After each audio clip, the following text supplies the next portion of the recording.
마태복음 14장 13절부터 21절입니다. 자, 말씀의 제목은 너희가 먹을 것을 주라. 너희가 먹을 걸 주라. 이런 제목으로 마태복음 강의 41번째 말씀을 함께 나누도록 하겠습니다. 방금 전에 우리가 너무나도 익숙하고 많이 듣고 읽었던 오병이어 익숙한 이 기적 얘기를 우리가 읽었습니다. 그러나 익숙함과 우리가 얼마나 이것을 믿고 얼마나 믿음으로 읽느냐라고 하는 것은 다른 차원이죠. 보리떡 5개하고 물고기 2마리를 가지고 5,000명을 먹였다 이런 얘기를 하면 신화 아닌가. 그리고 우리 애들 같으면 동화지. 이렇게 받으면은 절대로 이것을 믿음의 사건으로 혹은 내 삶 속에 내 인생 가운데 오병이어 같은 기적은 절대로 체험할 수가 없겠죠. 자, 오늘 본문에 대해서 보면은 밖에서도 세상 사람들 다양한 이해와 해석들이 있습니다. 예를 들면 어떤 사람들이 있냐면 야, 이게 어떻게 사실이겠냐, 이게 말도 안 되지. 애가 다른 복음서에 보면 아이가 이렇게 가져왔다 그러잖아요. 아이가 한 끼 자기 먹으려고 가져온 저녁거리 이렇게 내놓으니까 애가 내놓으니까 우물쭈물 옆에 서 있던 어른들이 그거 보고 감동을 받아가지고 자기 혼자 먹으려고 꿍치고 있던 거 내놓아가지고 너도 나도 할 것 없이 내놓다 보니까 이것이 5,000명들이 먹고 남을 만큼 나중에 12광주리가 남은 그런 감동스러운 기적이 이루어진 거지. 자, 이렇게 얘기하는 학자들이 있습니다. 신학자들이. 자, 그러면 굉장히 어떻게 보면 상당히 합리적이고 이성적이고 논리적으로 맞는 얘기인데, 그러나 이런 사람들은 절대로 믿음의 기적은 경험할 수가 없어요. 절대로 경험할 수가 없습니다. 우리 기독교는 초월주의를 지향하지는 않지만, 보세요. 우리 믿는 성경에 있는 내용들이 초월적이에요? 초월적이지 않아요? 초월적이에요. 동정녀, 처녀가 애를 낳았어요. 이거 논리적으로, 합리적으로 설명이 돼요? 홍해가 갈라지고 요단강 물이 쌓이고 백성들이 빙글빙글 여리고성을 도니까 하루아침에 무너져요. 이게 논리적으로, 합리적으로, 이성적으로 설명이 되는가? 설명이 안 된단 말이에요. 마찬가지로 오늘 오병이어 기적은 합리적, 이성적, 논리적으로 접근해서 값이 딱 떨어지는 그런 내용의 것이 아니다라는 것. 이것은 왜 이 기록을 하고 있는가? 하나님이 주시는 믿음이 뭔가라고 하는 것을 설명하기 위한 겁니다. 자, 우리는, 저와 여러분들은 다 생각을 합니다. 생각하는 갈 때 생각하는 존재로 우리는 살아갑니다. 근데 생각하는 존재로 살아가느냐, 아니면 믿음으로 사느냐, 여러분들이 중대한 기로점에 있는 거예요. 중차대한 기로점이 있습니다. 성경을 읽을 때마다 이성과 합리성, 이런 논리성에 갇혀버리면 초월적인 하나님, 초월적인 기적, 내 삶 속에 하나님이 행하시는 놀라운, 이건 말도 안 되는 사건이야라는 일들을 절대로 경험할 수가 없고, 그런 합리성에 갇힌 사람들은 어떤 변화도 기대할 수가 없습니다. 자, 성경 전체는 우리에게 이성을 요구하는 것이 아니라 믿음을 요구하는 거죠. 먼저 13절을 우리가 보겠습니다. 13절. 여기 보니까 예수께서 들으시고 배를 타고 떠나사 그랬어요. 예수께서 들으시고. 자, 앞을 보십시오. 예수께서 들으시고 그랬어요. 그러면 예수님이 뭘 들었을까요? 뭘 들었어요? 지금 앞에 들었던 이야기와 지금 오늘 이제 진행될 본문의 사건하고 뭔가 연결고리가 있다, 문맥이 이어진다라는 걸 그걸 말하고 있단 말이에요. 뭘 들으셨을까, 예수님이? 무슨 얘기일까? 우리 지난주에 어떤 사건이 있습니까? 뭘 들으신 거예요? 헤롯이 헤롯 때문에 요한이 목이 잘렸다는 그 소식을 들으신 거예요.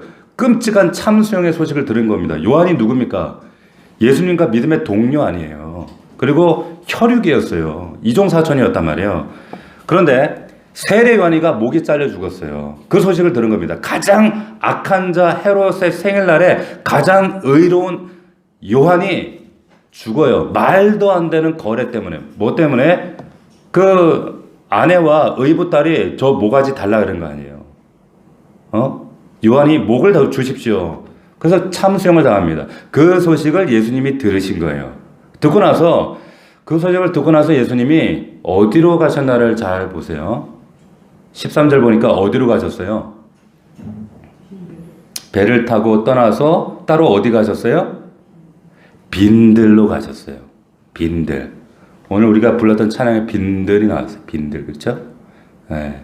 어제 문득 이 찬양이 제가 마음에 떠올라서 감동이 돼서 오늘 함께 했으면 좋겠다 이렇게 말씀을 드렸어요. 빈들로 가셨어요. 그런데 절묘하게 이 빈들이 무엇과 지금 절묘하게 대치를 이루고 있습니까? 헤롯의 궁궐과 대치를 이루는 거예요. 당시 이스라엘 땅의 모든 부와 쾌락과 사치와 향락으로 자리매김한 상징적인 장소 헤롯궁. 모든 것, 이 땅의 모든 것이 다 있는 자리예요. 그게 헤롯 궁궐이었어요. 그런데 주님은 세례 요한이 일상을 살았던 아무것도 없는 깜깜한 그 빈들로 들어가시는 겁니다. 빈들로 가세요. 왕궁과 빈들은 완전히 상치되는 그런 개념이잖아요. 아무것도 없어요. 뭐가 있겠어 빈들에. 아무것도 없지 그 광야에. 거기로 가시는 거예요. 빈들로 가셨는데 문제는 무리가 듣고 여러 고을로부터 걸어서 따라간지라. 자, 빈들로 가셔서 왜 빈들로 가셨을까? 왜 빈들로 가셨을까? 네? 주님 왜 그 요한이 죽은 소식을 듣고 왜 빈들로 가셨을까요? 아마 생각을 좀 정리하고 싶으셨던 것 같아요. 우리도 혼자 있고 싶을 때가 있잖아요. 빈들로 가셔서 우리 지난주 나눴던 것처럼 마태복음 우리 앞서 12장을 보면 어떤 사건이 있었습니까? 예수님의 어머니와 형제들이 예수님 미쳤다는 소문 듣고 쫓아온 거예요. 너 미쳤다고 뭐 돌아다닌 다음에 쫓아온 거예요. 제자들과 예수님이 당혹스럽죠. 마음이 흔들리는 거예요. 아, 이거 우리가 어머니 형제도 미쳤다고 하는데 우리가 따라다녀도 되나? 제자들이 막 혼동되죠. 13장에 가니까 어떤 일이 있었어요? 고향에 갔더니 고향 사람들이 안 받아주는 거예요. 예수님을, 제자들을. 야, 너 기저귀 찰 때부터 내가 봤어. 다 알아. 근데 네가 뭐 선지자라고? 에이, 저리가 배척하는 거예요. 이게 13장이에요. 14장에는 어떤 사건이었어요? 지금 요한이가 참수당하는 거예요. 믿음의 동지였고 정말 함께 믿음을 나누었고 하나님 나라 꿈꾸었던 믿음의 동지가 끔찍하게 죽었어요.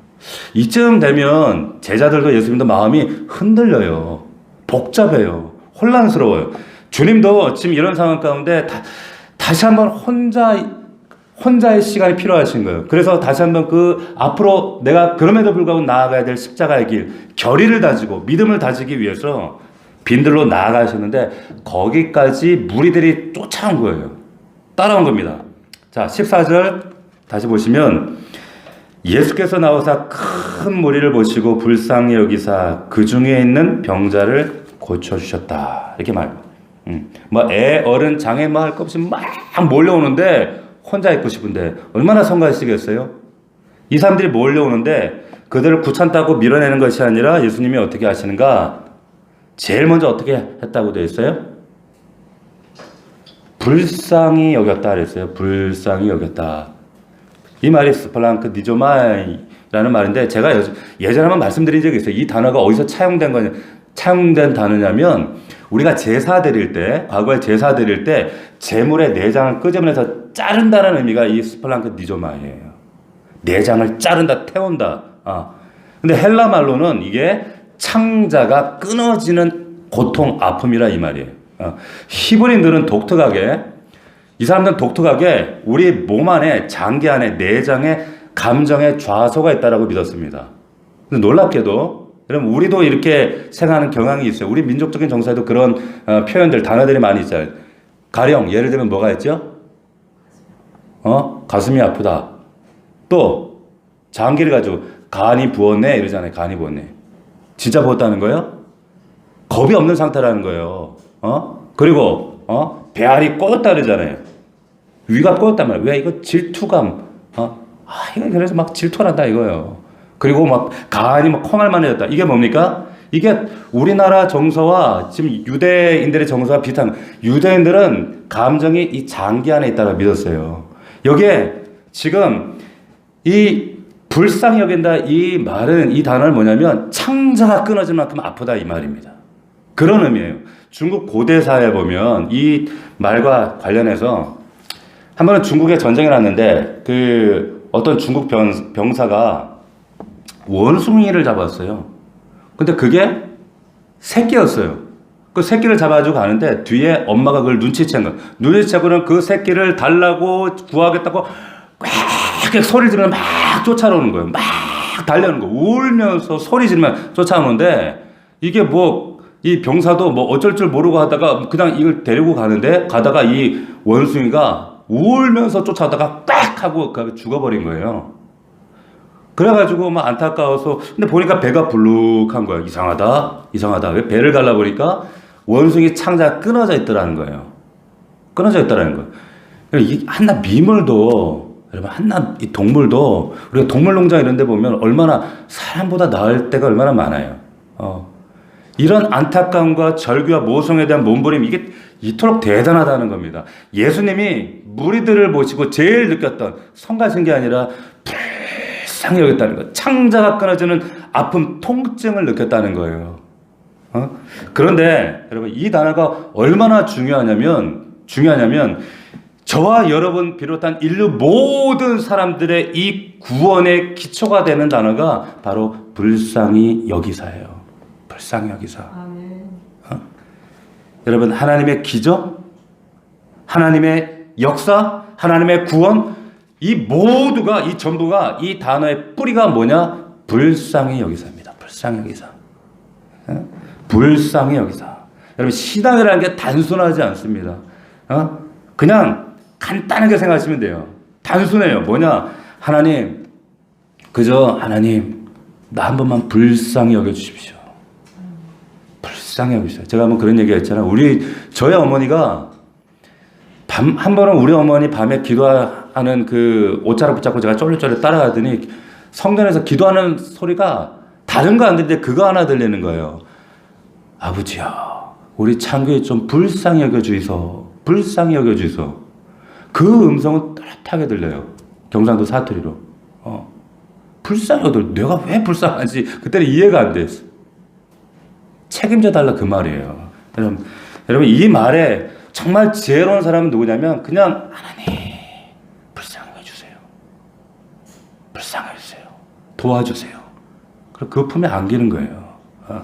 이게 지혜로운 믿음이에요. 잘나고 똑똑하고 그런 거 필요 없어요. 여러분 우리가 이 오병이어 기적 얘기를 듣지만 기적의 출발은 뭐다? 불쌍히 여기는 마음에서 출발한다. 이걸 꼭 기억하셔야 됩니다. 성경의 모든 여기 나와 있는 모든 기적의 그 출발은 불쌍히 여기는 마음이에요. 그게 하나님 마음이다. 불쌍히 여기사 그 중에 있는 병자를 고쳐주시니라. 여러분도 고치기 원하셔요. 하나님 형상대로 하나님 창조하셨던 인간의 원형대로 여러분들을 회복하기를 원하신 줄로 믿습니다. 회복되셔야 돼요. 할렐루야. 그 하나님 마음을 여러분들이 받기를 축복합니다. 자, 이어서 15절 보시면 15절에 우리 아까 불렀던 찬양의 고백처럼 이런 고백이 나와요. 저녁이 되매 제자들이 나와 이르되 이곳은 빈들이요 때도 이미 저물었으니. 아까 우리가 찬양했잖아요. 여기 찬양이 뭐라고 했습니까? 날이 저물어 갈 때 빈들에서 걸을 때 그때가 하나님의 때라는 거예요. 자, 15절 이런 말씀. 자, 예수님을 따르는 무리들이 말씀도 듣고 병도 치유받고 막 은혜로운 그 시간이 지나고 나서 그냥 저녁 시간이 돼버린 거예요. 그러니까 제자들이 그때 뭐라고 하냐면 아니 이 시간까지 이 사람들 많은 사람들 데리고 있으면 어떡합니까? 여기 광야잖아요. 보내셔야죠. 여기 먹을 게 뭐가 있다고요? 줄 게 뭐가 있습니까? 빨리 붙잡아두면 안 됩니다. 보냅시다. 흩읍시다. 합리적으로 생각하는 거죠. 맞는 말이죠.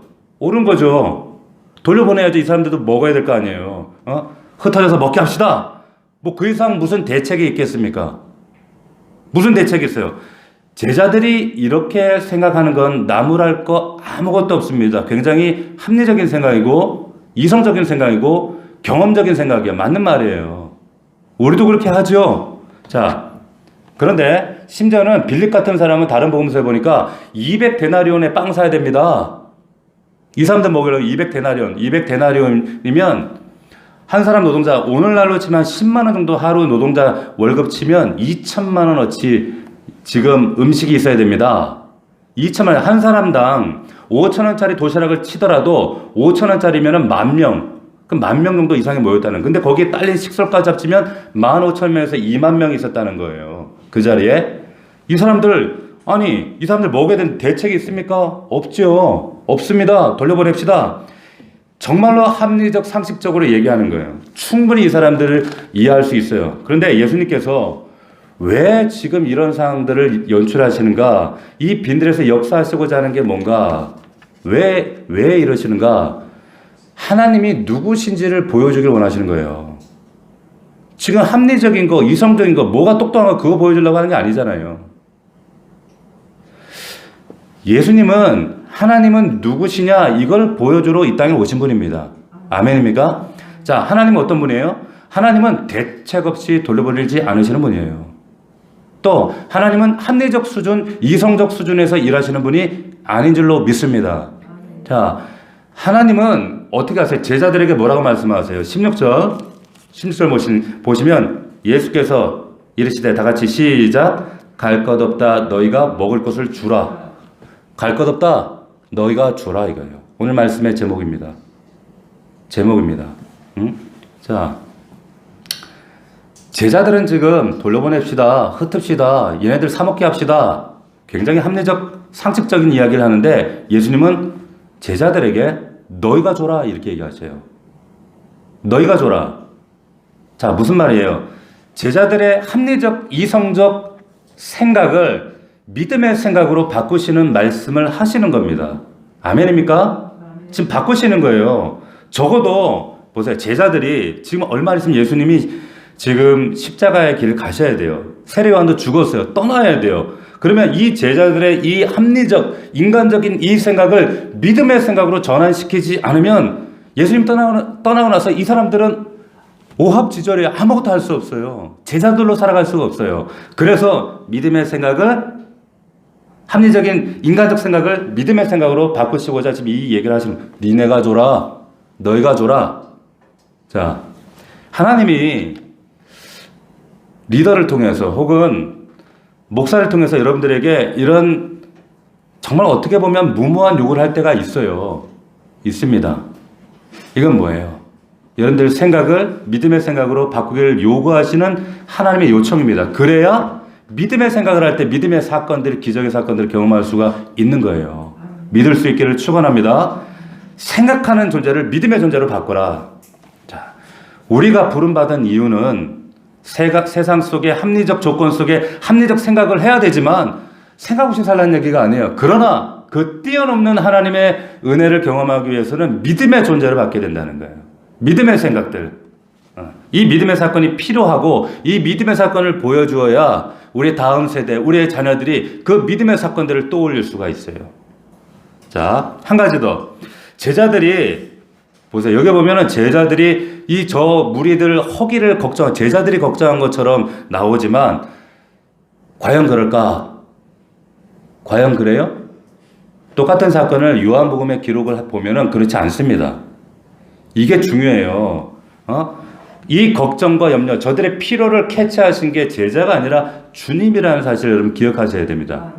요한복음 6장 5절로 한번 가보세요. 요한복음 6장 5절, 6절. 자, 잠을 깨는 의미로 요한복음 6장 5절을 좀 찾아서 여기 보시면 마태, 마가, 누가, 요한복음 있죠? 똑같은 사건을 요한이는 조금 다른 관점으로 기록을 했는데 이런 기록을 해놨어요. 제가 한번 읽어드릴게 보세요. 따라 보세요. 예수께서 눈을 들어 큰 무리가 자기애로 오는 것을 보시고 빌립에게 이르시되 우리가 어디서 떡을 사서 이 사람들을 먹이겠느냐 하시니. 자, 잘 보세요. 굉장히 중요한 말씀합니다. 마태복음은 제자들이 걱정한 것처럼 되어 있지만 사실은 이 질문을 누가 먼저 하셨어요? 예수님이 먼저 하셨어요. 주님이 먼저 하신 거예요. 주님이 질문하신 거예요. 이 말은 뭐냐? 우리의 결핍과 우리의 부족함과 우리의 절실함을 세상 사람들보다, 내 가족보다, 내 옆에 있는 사람들보다 누가 먼저 더 잘 아세요? 주님이 더 잘 아세요. 주님이 더 잘 하신단 말이에요. 자, 예수님의 질문, 근데 질문을 잘 주목해 보십시오. 빌립에게 이르시되 우리가, 우리면 예수님을 중심으로 누굴 말하는 겁니까? 여러분들 가족, 그리고 우리 공동체, 제자 공동체잖아요. 바로 교회를 말하는 거예요. 교회를 말씀하고 있는 거예요. 근데 교회가 뭘 있어요? 공급차가 없잖아요. 출차가 어디 있어요? 교회에. 자, 잘 보세요. 여기 더 중요한 말씀. 우리가 어디서 떡을 사서 이 사람을 먹이겠느냐? 어디서라는 표현을 여러분 잘 생각해 봅시다. 여러분, 방법을 물으신 거예요? 장소를 물으신 거예요? 네? 방법을 물으신 거예요? 장소를 물으신 거예요? 장소죠. 그렇죠? 그러면 이상하지 않습니까? 이거 이상하다고 느끼지 않으세요? 여러분, 근처 마을이 있어봐야 그 시골 광야 옆에 마을 뻔해요. 뭐 그 당시에 뭐 대형 마켓이 있을 리도 만무하고, 그럼 거기서 음식을 구한다는 말이 안 되는 거예요. 어디가가 아니라 방법을 물었어야 마땅할 텐데, 방법을 묻지 않았어요. 방법을 묻지 않으셨어요. 주님이 장소를 물었어요. 정확하게. 왜 장소를 물었을까요? 어디서, 왜 장소를 물었을까요? 다음 절, 31절, 기록된 바 하늘에서 그들에게 떡을 주어 먹게 하였다 한과 같이. 여러분, 이 사건은 어떤 사건을 지금 말씀하는 거예요? 출애굽 때 사건입니다. 이스라엘 백성들이 빈들을 지날 때, 광야를 지날 때, 아무것도 없을 때, 절망적인 그 순간에 어떻게 먹고 살았어요? 하나님이 하늘에서 공급해주는 만나 먹고 살았단 말이에요. 이 백성들이. 예? 그래서 예수님이 그걸 물으신 거예요. 야, 어디서 이 사람들 먹이겠느냐? 예수님은 그걸 염두에 두시는 거예요. 출처는 하늘이야, 하나님. 아멘입니까? 그 떡이 하늘에서 내려와야 된다. 그 말하고 싶으신 거예요. 이 사람들 먹일 수 있는 출처는 하늘이다. 그래서 어디서 이렇게 물으신 겁니다. 자, 우리 조상들은 광야에서 만나를 먹었나이다. 32절입니다. 다 같이 시작. 예수께서 이르시되 내가 진실로 진실로 너희에게 이르노니 모세가 너희에게 하늘로부터 떡을 준 것이 아니라 내 아버지께서 너희에게 하늘로부터 준 거다. 잘 보세요. 무슨 떡을 주시나? 그 뒤에 보니까 무슨 떡을 주시나? 그냥 떡이에요? 참떡이에요. 참떡이라 나와요. 참떡. 왜 참떡일까요? 왜 참떡이에요?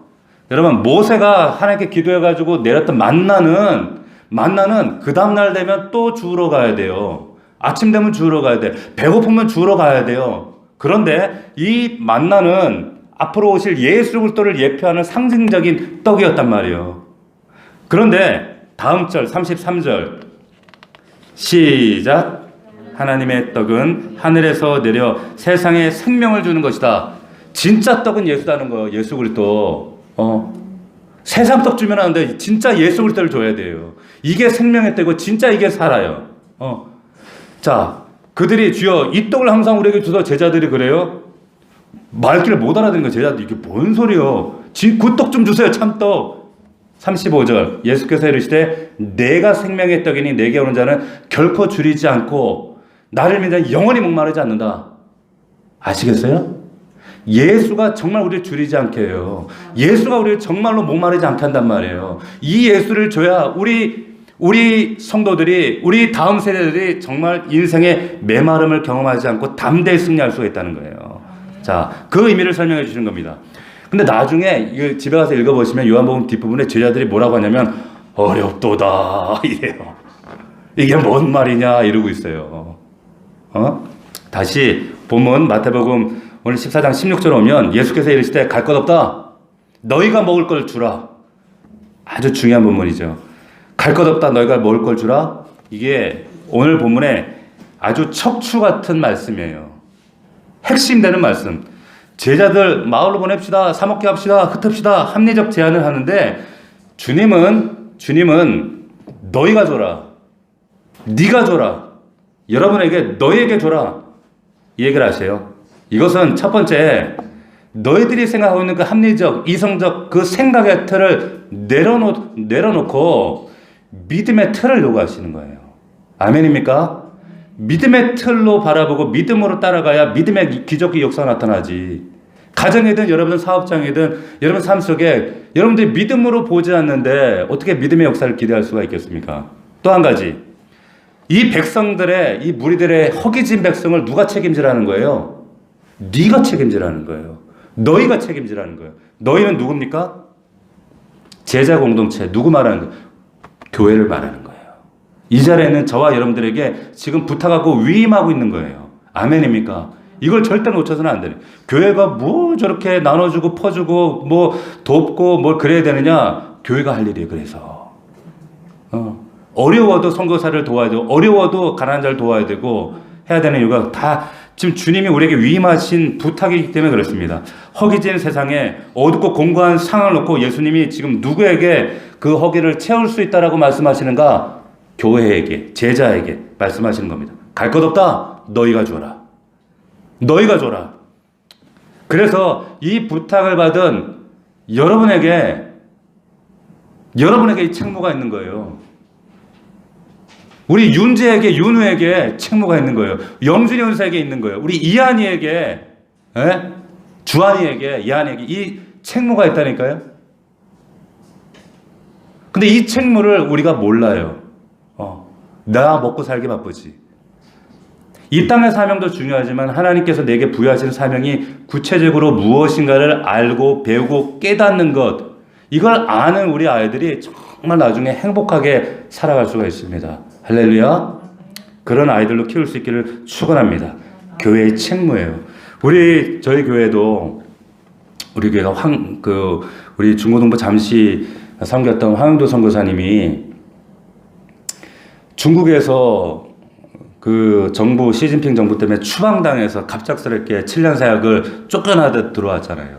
들어오셨을 때 우리가 그 전에도 협력을 하고 도왔지만 와서도 우리가 그 목사님을 또 우리 교회가 허입을 하고 섬기고 돕고, 여러분 아시겠지만 우리 교회 오후에 황 목사님 교회가 이 교회 안에 있습니다. 아시죠? 그래서 오후에 여기서 이 자리에 예배를 드려요. 몇 되지 않는 가정이지만 이 자리에서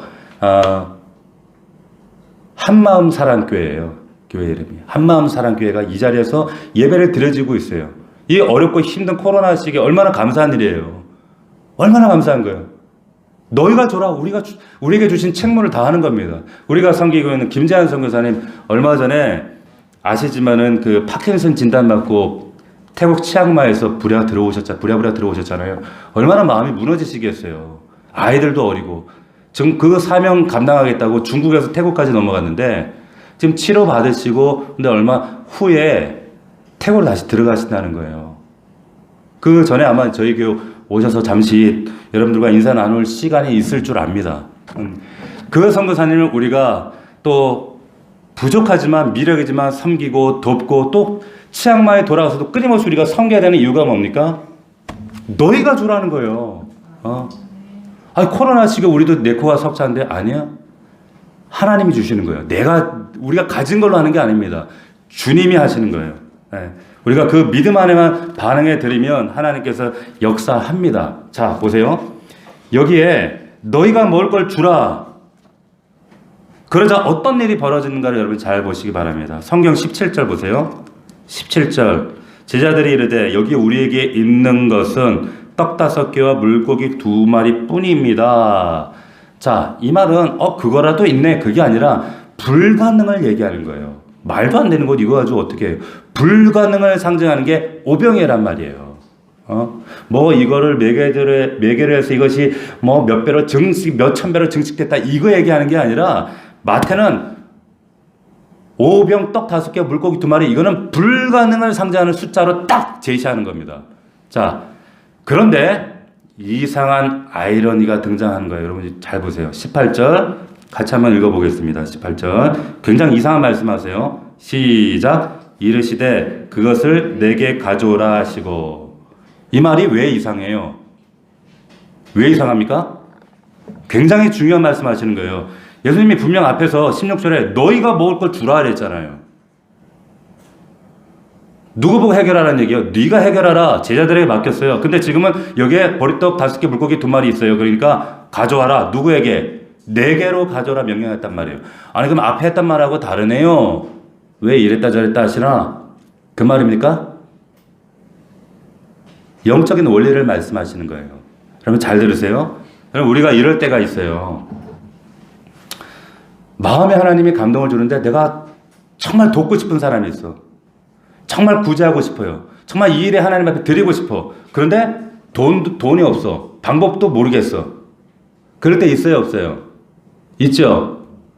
그러면 그때 드는 생각이, 이거는 마음에 감동은 있지만 내 몫은 아닌가 보다. 내가 할 일이 아닌가 보다. 손 털면 말 그대로 여러분 삶 가운데 기적은 털리는 거예요. 털리는 거예요. 잘 들으셔야 돼요. 그런데 내가 어떤 사람의 어떤 현장에 절실한 문제를 내가 맞닥뜨렸는데 그냥 내 감정이 아닌 하나님 주시는 감동이 있어요. 감동이 있단 말이에요. 그때 막 이 들었던 말씀이 네가 먹을 걸 줘라, 네가 줘라 이 말씀이 막 머릿속에 쟁쟁쟁 왱왱왱 거리는데 근데 난 가진 것도 없고 돈도 없고 그리고 내 형편도 안 되고 방법도 모르겠고 에이 털어버리겠다. 응? 그럼 어떻게 될까요? 어떻게 되는 거예요? 그게 아니라 이거 어떻게 해야 되는 거예요? 그때 그 순간에 누구에게 가져가야 되는 거예요? 주님 앞에 가져가는 거예요. 이 불가능을 주님 앞에 가져가시는 거예요. 하나님, 이런 부담과 감동하심이 있는데 어떡할까요? 그러면 그 불가능한 문제가 여러분 문제가 아니라 주님 문제가 되는 거예요. 딱. 주님에게 딱 패스가 되는 거예요. 아멘입니까? 모든 게 다 그래요. 모든 게. 그러면 그때 내가 방법이 없으니까 수중에 진 게 없으니까 왜 내가 하려고 그래? 여러분이 하려고 그러니까 문제가 되는 거죠. 그걸 하나님 손에 주님 손에 오병이어처럼 갖다 드리면 주님의 문제가 돼서 주님이 주신다는 거예요. 여러분 잘 보세요. 여러분 정말로 내가 손에 쥐고 있어도 마음이 없으면 못합니다. 그런데 쥔 게 없어도 마음이 있으면 해요. 마음이 있으면 합니다. 그리고 하나님이 채우시더라고요. 네? 그 얘기 하시는 거예요. 불가능한 거, 오병이라고 하는 거, 불가능한 걸 주님 손에 맡겼더니 주님 받으셔서 그걸 제자들에게 다시 주시고 제자들은 백성을 나눠주고 먹고도 몇 광주리가 남았다? 몇 광주리 남았다고요? 12바구니가 남았다는 거예요. 할렐루야. 이런 역사가 여러분들 가정과 삶 속에 충만하길 주의 이름으로 축원합니다. 아멘. 보세요. 어떤 분이 저한테 와서 목사님, 이번에 땅을 팔았는데 이게 땅값이 올라가지고 생각지도 못하게 그 목돈이 생겼어요. 그리고 갑자기 또 비트코인이 이게 또 한번 올라갔고, 생각지도 않은 이 돈이 생겼는데 이 은혜를 주체할 수가 없어서 목사님 선교사님들 또 도와야 되고 지금 또 가난한 신학생도 도와야 되고 어려운 사람 또 얼마나 좀 목회 현장에 그 선교비가 많이 필요하세요. 목사님 이거 가지고 계시다가 목사님 꼭 필요할 때 목회 활동 하신데 쓰세요. 주시면 얼마나 좋겠어요, 그죠? 할렐루야. 감사합니다. 네. 그런데 여러분 이거 주는 자나 받는 자나 이건 피차간에 망해요. 이거 받으면 피차간에 망합니다. 한 번도 저는 그런 걸 받아본 적도 없지만 만약에 그걸 저한테 주시면 저는 이렇게 얘기해요. 이렇게 얘기해야 맞는 거예요.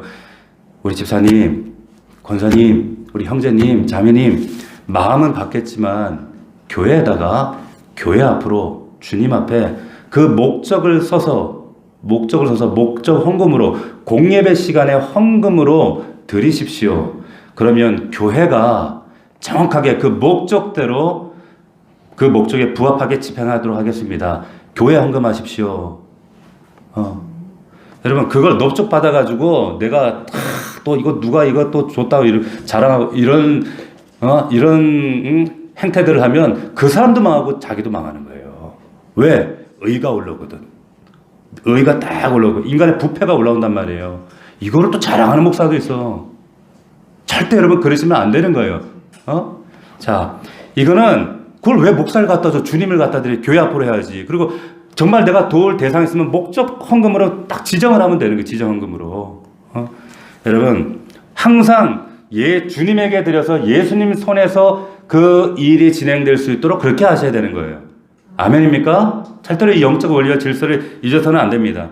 그렇게 될 때 이런 기적이 나타나는 거예요. 20절, 21절 우리 다 같이 한번 읽어보겠습니다. 20절 자, 다 같이 시작. 다 배불리 먹고 남은 조각을 12버그니에 차게 거두었으며 먹은 사람은 여자와 어린이 외에 5,000명이나 되었더라. 할렐루야. 할렐루야. 이와 같은 일이 여러분들에게 충만하게 있게 된다는 거예요. 기적이 아닙니다. 이거는 우리의 믿음 안에서는 일상이 되어야 될 사건들이에요. 주님의 손을 통하여. 왜 근데 12바구니예요? 12제자, 12지파, 온 이스라엘 백성에게 미쳐야 될 하나님의 약속이고 축복이다 이 말이에요. 그래서 12바구니, 이 넘치도록 정말 차고 넘치는 이 은혜를 부어주시고 싶어 하시는 게 우리 하나님 아버지의 간절한 소원이란 말이에요. 저보다 여러분보다 더 간절해요.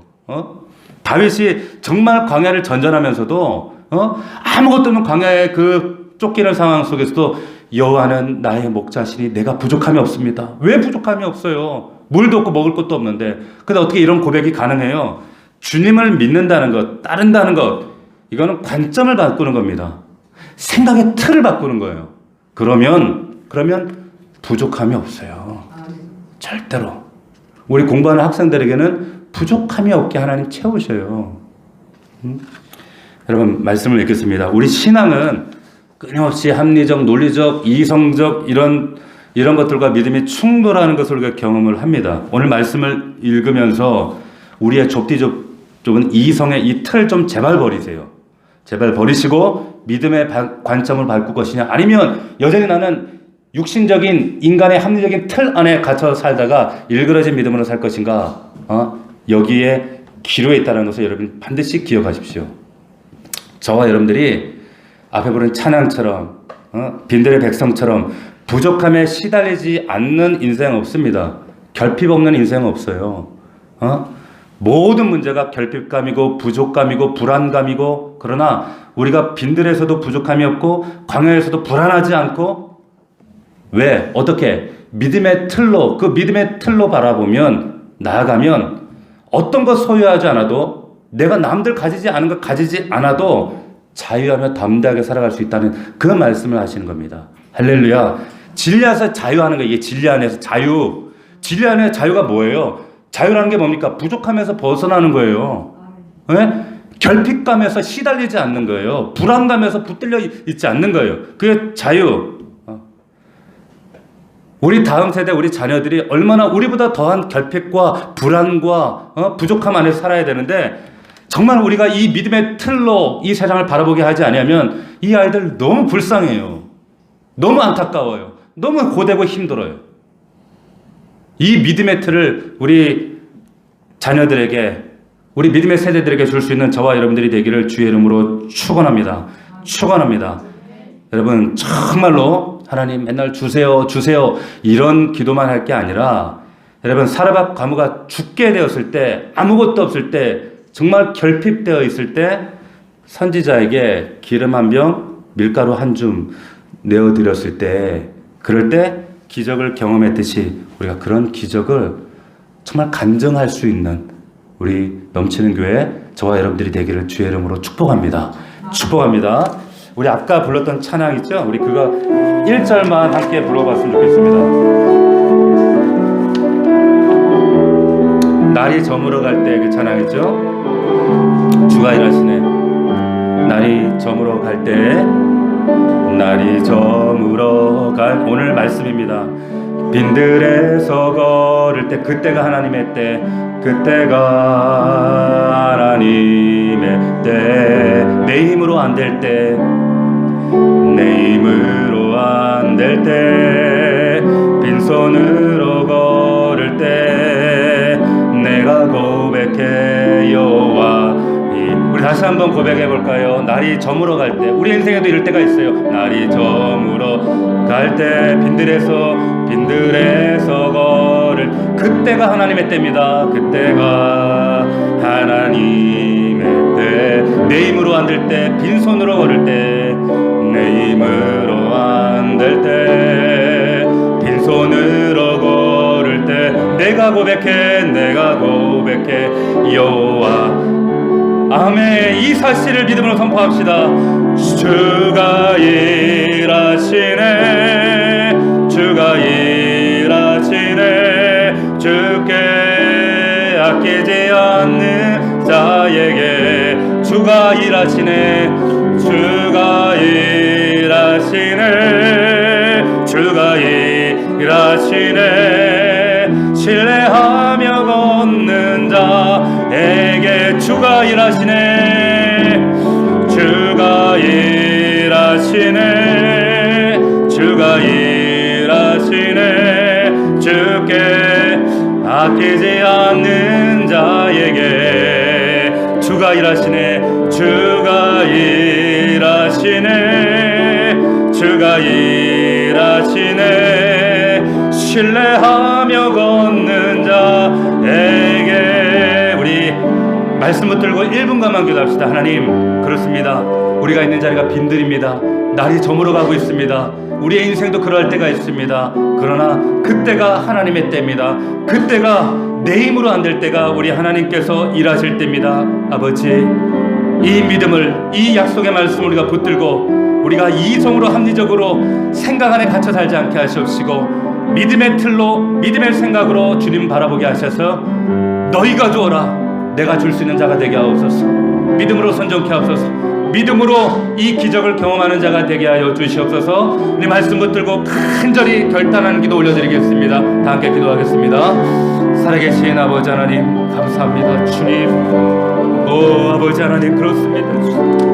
아버지 하나님, 하나님의 말씀이 살아 역사하시는 이 생명의 말씀이 우리 사랑하는 아들, 딸들, 우리 자녀들에게 역사하는 이 다음 세대를 책임지는 능력의 약속의 말씀 될 수 있도록 하나님 역사하여 주시옵소서. 아버지 하나님, 빈드레처럼 아무것도 없는 광야에서처럼 부족함과 결핍과 불안감에 살아갈 수밖에 없는 저희들, 그러나 하나님 진리 안에 있으면, 말씀 안에 있으면 하나님 부족함과 결핍감 모든 불안이 사라지며 주님이 행하십니다. 주님이 이 능력을, 이 놀라운 역사를 행하실 줄 믿습니다. 이 말씀 붙들고 믿음으로 승리할 수 있는 우리 믿음의 종들이 될 수 있도록 아버지 역사하여 주시옵소서. 날이 저물어갈 때, 빈들에서 걸을 때, 그때가 하나님의 때입니다. 하나님의 때, 내 힘으로 안 될 때, 빈손으로 걸을 때 하나님 여호와 이레, 그 하나님이 일하실 줄로 믿습니다.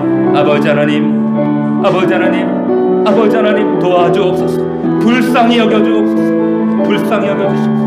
함께 해주시옵소서.